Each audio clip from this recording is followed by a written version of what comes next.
സാമൂഹ്യ സുരക്ഷാ പെൻഷനുകൾ, ക്ഷേമനിധി പെൻഷനുകൾ കൈപ്പറ്റുന്ന ഗുണഭോക്താക്കൾക്ക് വമ്പൻ സന്തോഷ വാർത്ത. ഇലക്ഷൻ അടുത്തതോടെ വിവിധ മേഖലകളിലേക്കുള്ള സാമൂഹ്യ സുരക്ഷാ പെൻഷനുകൾ സർക്കാർ വിവിധ ഘട്ടങ്ങളിലായി വർദ്ധിപ്പിക്കുന്നു. പെൻഷൻ തുക വർദ്ധിപ്പിച്ചത് സംബന്ധിച്ചുള്ള ഉത്തരവുകൾ കൂടി പുറത്തു വന്നിരിക്കുകയാണ്. ഇലക്ഷൻ പെരുമാറ്റച്ചട്ടം നിലവിൽ വരുന്നതിന് മുന്നോടിയായി ഗുണഭോക്താക്കൾക്ക് നിലവിൽ 3 മാസത്തിലെ സാമൂഹ്യ സുരക്ഷാ പെൻഷനുകളായ 6000 രൂപയുടെ വിതരണമായിരുന്നു കഴിഞ്ഞ ദിവസം സംസ്ഥാന സർക്കാർ പ്രഖ്യാപിച്ചത്. ഇത് സംബന്ധിച്ചുള്ള ഉത്തരവുകൾ കൂടി പുറത്തിറക്കി.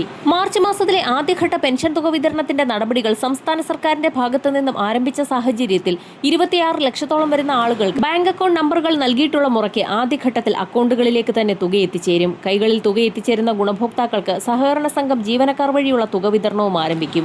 ജൂൺ മാസം മുതൽ സാമൂഹ്യ സുരക്ഷാ പെൻഷനുകൾ 3000 രൂപയാക്കി ഉയർത്തുമെന്നുള്ളതാണ് UDF വാഗ്ദാനത്തിൽ പറഞ്ഞിരിക്കുന്നത്. അതുകൊണ്ട് തന്നെ നിലവിൽ സാമൂഹ്യ സുരക്ഷാ പെൻഷനുകളിൽ വലിയൊരു വർധനവ് കൂടി ഉണ്ടാകുമെന്നാണ് റിപ്പോർട്ടുകൾ സൂചിപ്പിക്കുന്നത്. പെൻഷൻ തുക 2500 പ്രഖ്യാപിക്കുമെന്നുള്ളതാണ് ഏറ്റവും പുതിയ അറിയിപ്പ്.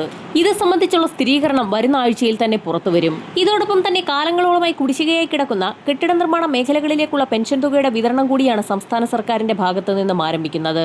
പെൻഷനും മറ്റ് ആനുകൂല്യങ്ങളും വിവിധ മേഖലകളിലേക്കുള്ള കുടിശ്ശിക വിതരണവും നടപ്പിലാക്കുന്നതിന്റെ ഭാഗമായി സഹകരണ ബാങ്കുകളുടെ കൺസോർഷ്യം അടക്കം രൂപീകരിച്ച് തുക സമാഹരിക്കൽ നടപടിയും ആരംഭിച്ചു. ഈ സാഹചര്യത്തിലാണ് ഇലക്ഷൻ അടുത്തതോടെ ക്ഷേമനിധി പെൻഷൻ 5000 രൂപയാക്കി വർദ്ധിപ്പിച്ച് സർക്കാർ ഉത്തരവ് പുറത്തിറക്കിയത്.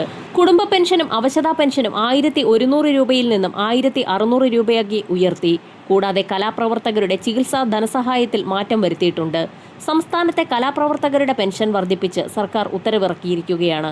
സാംസ്കാരിക പ്രവർത്തക ക്ഷേമനിധി ബോർഡ് വഴി നൽകി വരുന്ന വിവിധ ധനസഹായങ്ങളാണ് വർദ്ധിപ്പിച്ചിരിക്കുന്നത്. നിലവിൽ നൽകി വരുന്ന സൂപ്പറാന്വേഷൻ പെൻഷൻ 4000 രൂപയിൽ നിന്നും 5000 രൂപയാക്കി. ആജീവനാന്ത ചികിത്സാ സഹായം 1.5 ലക്ഷത്തിൽ നിന്നും 2 ലക്ഷം രൂപയാക്കി വർദ്ധിപ്പിച്ചും മുമ്പ് ഒരു തവണ ലഭിച്ചിരുന്ന സഹായം ഇനി ഓരോ 3 വർഷം കൂടുമ്പോഴും ലഭ്യമാക്കാനും വ്യവസ്ഥ ചെയ്തു.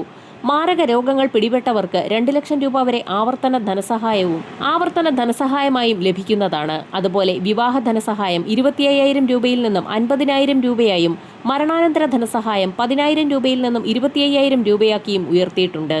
കൂടാതെ അർഹരായ 60 വയസ്സ് കഴിഞ്ഞ കലാകാരന്മാർക്ക് അംഗത്വത്തിന് ഒരവസരം കൂടി നൽകാൻ സർക്കാർ തീരുമാനിച്ചതായും സാംസ്കാരിക വകുപ്പ് മന്ത്രി സജി ചെറിയാൻ അറിയിച്ചു. ഇതിനായി ഏപ്രിൽ 1 മുതൽ 3 മാസത്തിനകം 10 വർഷത്തെ അംശാദായം ഒന്നിച്ചടച്ച് അപേക്ഷിക്കേണ്ടതാണ്.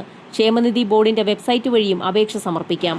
വരും ദിവസങ്ങളിൽ കൂടുതൽ പ്രഖ്യാപനങ്ങൾ പുറത്തുവരും. വരും മണിക്കൂറുകളിലെ സർക്കാർ അറിയിപ്പുകൾക്കായി ചാനൽ സബ്സ്ക്രൈബ് ചെയ്യാൻ മറക്കാതിരിക്കുക.